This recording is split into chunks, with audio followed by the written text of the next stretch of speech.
My name is Farrell. I served with 9 RAR in Vietnam, and then I served with various CMF units, the Citizen Military Forces, 5 RVR, and then I stayed on in the reserve and did a total of 30 years. As General Cosgrave said to me last time I saw him, he was a lieutenant and I was a corporal then. He said, "How many years did you do?" I said, 30. He said, "You only get 15 for murder, you dumb bastard." I said, "Thanks, sir." He said, "Call me Peter. I can't do that to a Governor General." And so you can cut all of this. Yeah, and so I joined up as a national serviceman, went through the original recruit training at Puckapunyal, 10 weeks, then 10 weeks at Singleton, infantry corps training.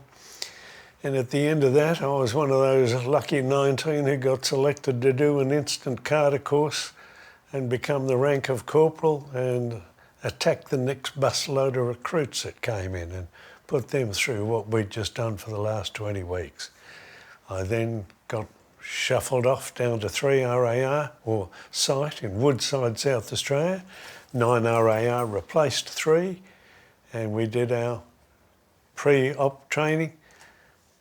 Canungra, Shoalwater Bay, Lee Creek, all of those wonderful, Kultana, then to Vietnam.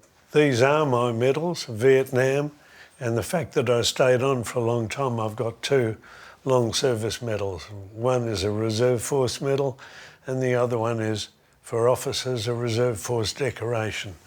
And on the other side, I've got my father's World War II medals, and he was a merchantman marine before he got caught up, so they got automatically swallowed up by the Royal Navy, and he did the North Atlantic Sea convoys, just like his father did in World War I. But my dad didn't get torpedoed, but his dad did. And then he was in Darwin for the first bombing of Darwin, so that's the World War II mob. Something to be with pride that I've been lucky enough to serve for the country. We used to say God, Queen and country, but I'll just say happy to serve. There are a lot of them, as you could imagine, after 30 years. I think I was really thinking about this today, how I might answer that. I think the one big thing to come back is how I originally got casevaced out, and that's then stayed with me for the rest of my life. I jumped off a helicopter a little early because a angry young man appeared in front of me and raised his rifle, and I jumped straight off the skids just as my helicopter was coming to the land. I was the first of 13 choppers in a row. And out of that I sustained these injuries, but we didn't know how bad I'd hurt myself. We knew I'd hurt a knee, but it wasn't until 18 months later that I found I had 2 compression fractures and 8 crushed discs, which has gone on to cause me now total hip replacement, total knee replacements, and Charcot of the foot.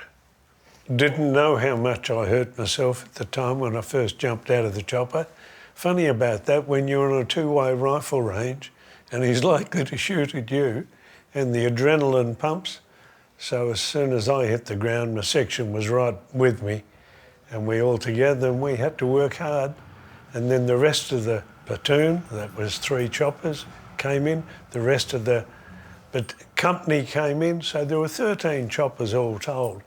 And alongside escorting the first chopper in, I had 3 gunships on either side of me, and I have since met the squadron leader who led that group, and he confirmed that bit. I hit the ground, the adrenaline kept me going, and we did not know how bad I was hurt until after that particular skirmish was over, and it took a good 3/4 an hour or so for the whole company of 118 of us to get this one rotten bastard who poked himself out of the hole. And when you have a rifle pointed at you, what are you going to do? You're not going to form a committee of social workers to make a decision. You're going to pull your finger out and do something and stay alive and get the bastard. There were 186 pits we found, weapon pits that was all set up for all sorts of, there was only just a rear guard holding ground, so to speak. And we went through and We destroyed them all eventually, but we had to get all sorts of help. But I was not casevac'd out for a couple of days because it really didn't, the knee part didn't blow up until a few days later, and I just couldn't walk. Well, basically I was pulled out, taken to a fire support base, Diggers Rest. Then I went back to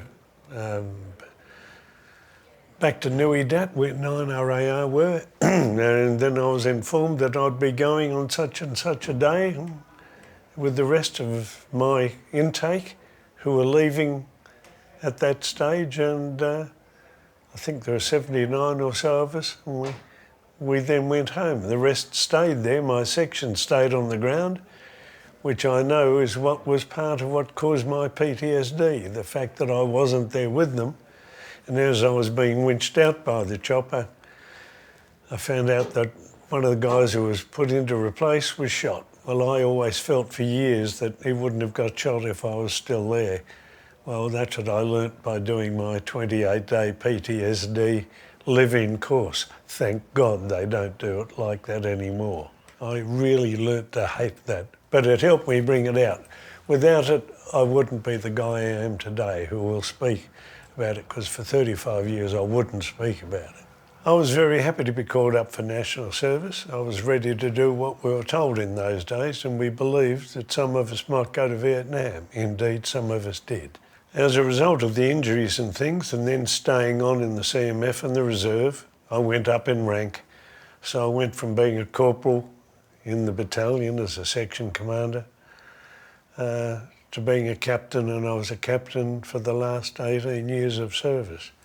The reason I didn't get promoted was I was the ADC to the General, and he said, if we put you through for your majority, it'll be a full medical, and I'm afraid they'd kick you out with a med board. So there were plenty of jobs a captain could do, so I stayed on until I'd done my time.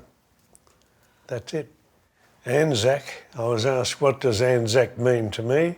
Anzac means a lot. I think the fact that we had the advantage of being taught all about it in school. The young ones coming through today, I don't believe they understand or comprehend what it means. Play with those words as much as you like. But I had an uncle who had his 16th birthday in Flanders, and so I knew about the Anzacs from him.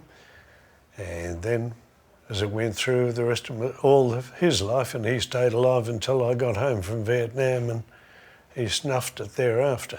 Younger generations, I do believe, sacrifice and service, they need to be taught about it. They really do, and it has not been part of the curriculum for years, and for them to get an appreciation of it.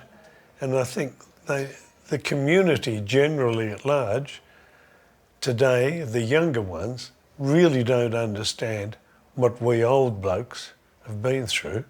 But Anzac Day, Remembrance Day, all of those people who have sacrificed so that we've got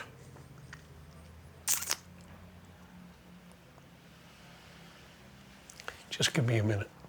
The pride factor that really means something to me is that this permeates the whole lot, from World War I, World War II, all of what's gone on ever since, and all of us, Army, Navy, Air Force, etc. So there is deep pride. Camberwell RSL, I joined it after the RSL I belonged to, Tramways East Melbourne. I had to sell our Fitzroy property and came here and joined up.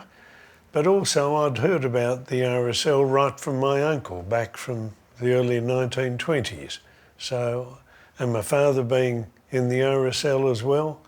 And when I first came back from Vietnam, I went to the Tramways in East Melbourne in Flinders Lane. And so I was on the committee in 1971 at Duckboard House. The RSL in the future, I think it's got a healthy future, provided the message gets across to the public become aware of what the RSL is and how it helps with the comradeship, camaraderie, and the RSL mixing with the whole general community, just like we're now doing at this Camberwell Pompey Elliott RSL with all the different band groups and the place, so it's not just an empty drill hall, so to speak. It is being used, and the welfare side plays a big, big part. How would I describe the heart of this RSL is mateship, friendship, and assisting. But the thing is, you've also got to convince others to speak up. When they're having troubles, they've got to stand up, speak up, and you will get help.